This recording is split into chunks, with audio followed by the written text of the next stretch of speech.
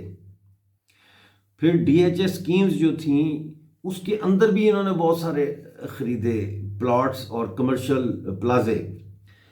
اور ایک D H A Lahore میں ہے فیز 4 میں اور ایک فیز 5 میں، یہ 2 کمرشل پلازے ان کی وائف کے نام پہ ہیں۔ اور بیگم کے جیسا میں نے بتایا کہ اکاؤنٹ میں $500,000 لاسٹ ٹائم جب چیک کیا تو $500,000 تھا، یہ احمد نورانی کی رپورٹ میں بتا رہا ہوں آپ کو۔ اب 2018 میں جب یہ شادی ہوئی ان کے بیٹے کی، تو اس وقت انہوں نے ایک تیل کا کاروبار شروع کیا اور اس کا نام رکھا tax Pakistan, TAXX، tax Pakistan. تیل کا کاروبار شروع کیا اور اس کا ہیڈ کوارٹر رکھا دبئی میں، اور پھر پورے پاکستان میں 1 سال کے اندر یہ پورا نیٹ ورک ان کا پھیل گیا within a few months۔ اب دیکھیں ناظرین، بات یہ ہے کہ بین الاقوامی سطح پہ یہ پچھلے 6 سالوں کی کہانی ہے، یہ بھی آپ دیکھیں نا 6 سال میں کیسے ارب پتی بن گئی ہے۔ تو یہ 6 سالوں میں ان کی بیگم عائشہ امجد، بہو ماہنور صابر اور دیگر اہل خاندان اور ان کے 2 بیٹوں کا بھی کہا جاتا ہے کہ وہ شامل ہیں، لیکن ابھی ان کے کوائف حاصل نہیں ہو سکے۔ تو انہوں نے بین الاقوامی کاروبار شروع کیے، کراچی، اسلام آباد اور اہم شہروں میں کمرشل پلاٹس، کمرشل پلازے، فارم ہاؤسز خریدے، بیرون ملک جائیدادیں خریدی اور اربوں ڈالر کمائے۔ اس وقت باجوہ فیملی کے کل جو ایسیٹس ہیں، یعنی کل اثاثے جو ہیں، وہ ان کی مالیت جو ہے وہ بتائی جا رہی ہے کہ 12.7 ارب روپے ہے۔ ناظرین، یہ ہے پاکستان کی بلینئر فیملی جن کا کام ملک کا دفاع کرنا ہے۔ وہ ملک کے دفاع کے بجائے اپنے بینکوں کے اکاؤنٹس کا دفاع کرنے میں لگے ہوئے ہیں۔ اس وقت بھی جو چیف آف آرمی اسٹاف کی جنگ چل رہی ہے، وہ لڑائی جو ہے وہ یہی چل رہی ہے کہ جو جنرل باجوہ ہیں وہ چاہتے ہیں کہ وہ اپنا بیچ میٹ جو ہے اس کو، یعنی وہ بلوچ ریجمنٹ سے تھے، تو وہ یہ چاہتے ہیں کہ ان کے بیچ میٹ جو ہے لیفٹیننٹ جنرل نعمان یا لیفٹیننٹ جنرل اظہر عباس جو ہے کو بنایا جائے۔ اس وقت جنرل باجوہ کی کوشش اپنی دولت اور اپنے خاندان کو بچانا ہے، اور جیسے ہی یہ ریٹائرمنٹ کا سلسلہ ہوتا ہے یہ اپنی فیملی کے ساتھ باہر چلے جائیں گے۔ ویسے بھی ان کی بہو اور بیٹا جو ہے وہ رہتے ہی دبئی میں، تو یہ اس تیاری میں ہے۔ آپ کو یاد ہوگا کہ بلاول بھٹو نے صدر پاکستان کو دھمکی دی تھی کہ اگر انہوں نے چیف آف آرمی اسٹاف کی تقرری میں کوئی رکاوٹ پیدا کرنے کی کوشش کی تو اس کا نتیجہ اچھا نہیں ہوگا، جس کا مطلب یہ ہے کہ اس وقت کی جو سٹنگ گورنمنٹ ہے وہ لیفٹیننٹ جنرل عاصم منیر کو چیف آف آرمی اسٹاف بنانا چاہتی ہے، اور پی ٹی آئی صدر کو استوال کرتے ہوئے اس کو شاید روکنا چاہتی ہے۔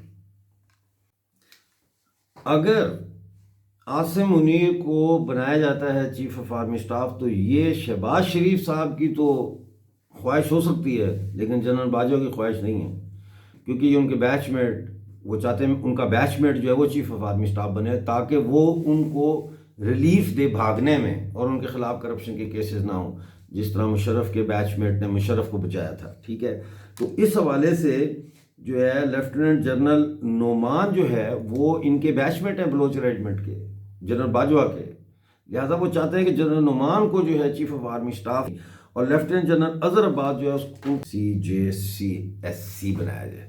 یہ صورتحال چل رہی ہے ناظرین۔ اب مسئلہ پتہ کیا ہے؟ مسئلہ یہ ہے کہ پاکستان کے بارے میں ہمیشہ یہ کہتا ہوں کہ پاکستان دنیا کا واحد ملک نہیں ہے جہاں پہ فوج اور حکمران طبقہ اپنی ہی ریاست کو لوٹتا ہے۔ افریقہ کے بے شمار ممالک میں یہ کہانی ہے، اور ساؤتھ امریکہ میں بھی، تھرڈ ورلڈ کنٹریز میں یہ ایک عام فنومنا ہے۔ اس کو کمبائنڈ ایون ڈیولپمنٹ بھی کہتے ہیں، جہاں پہ سرمایہ داری اپنے نارمل اپنے ارتقاء کے ذریعے ڈیولپ نہیں ہوئی بلکہ اوپر سے پیراشوٹ کر کے لائی گئی، جب ویسٹ جو ہے وہ وہاں پہ جو انڈسٹریلائزیشن ہے اور یہ سارا کچھ ایک ارتقاء کے عمل سے گزر کے پروان چڑھا ہے۔ لہٰذا آپ دیکھتے ہیں پاکستان میں فیصل آباد میں کھوتا ریڈی بھی چل رہی ہے اور پجارو بھی چل رہی ہے اور لینڈ کروزر بھی چل رہی ہے۔ تو یہ مشترکہ اور ناہموار ترقی جو ہے یہ ایک اور چیز کی بھی نشاندہی کرتی ہے کہ ان ممالک کے جو حکمران طبقات ہیں، رولنگ کلاسز ہیں، وہ یہاں پہ نیشنل ڈیموکریٹک ریولوشن لانے میں ناکام ہو گئے ہیں۔ اب اس کی بہت ساری وجوہات ہیں، لیکن پہلے یہ کہ نیشنل ڈیموکریٹک ریولوشن ہے کیا؟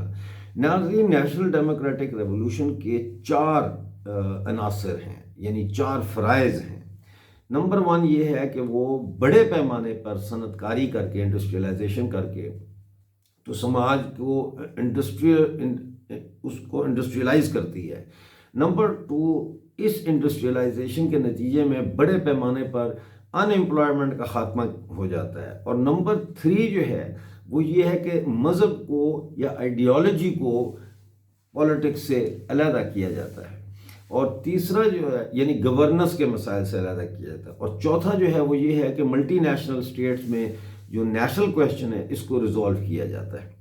یہ کرنے کے لیے ہمارا جو سرمایہ دار طبقہ ہے اس کے پاس نہ تو اتنا سرمایہ ہے، اور کیونکہ سرمایہ جو ہے وہ سماجی طاقت ہے سرمایہ داری نظام میں، اس کے پاس اتنا سرمایہ نہیں ہے کہ وہ یہاں پہ اتنا بڑا ریولوشن لے کے آ سکے، ایون اف کہ وہ ریولوشن آرمی اولیگارکی کی خلاف ہی کیوں نہ لانا پڑے۔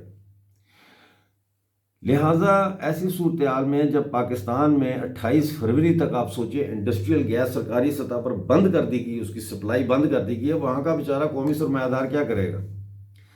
اب یہ علیحدہ سوال ہے کہ یہاں پہ پھر تبدیلی کیسے آئے گی، وہ میرا آج کا موضوع نہیں ہے، لیکن میں آپ کو یہ سمجھانے کی کوشش کر رہا ہوں کہ جب پاکستان جیسے ممالک میں ruling classes, civilian ruling classes جو ہے وہ ویک ہو جاتی ہیں تو وہ کرپشن کے ذریعے دولت کمانا شروع کرتی ہیں، کیونکہ انڈسٹری کے ذریعے وہ دولت کما نہیں سکتی۔ مینوفیکچرنگ سیکٹر میں اتنی دم نہیں ہے کہ وہ ان کو اتنا بڑا پروفٹ دے کہ 6 سال میں آپ کے پاس 12 ارب روپیہ جمع ہو جائے۔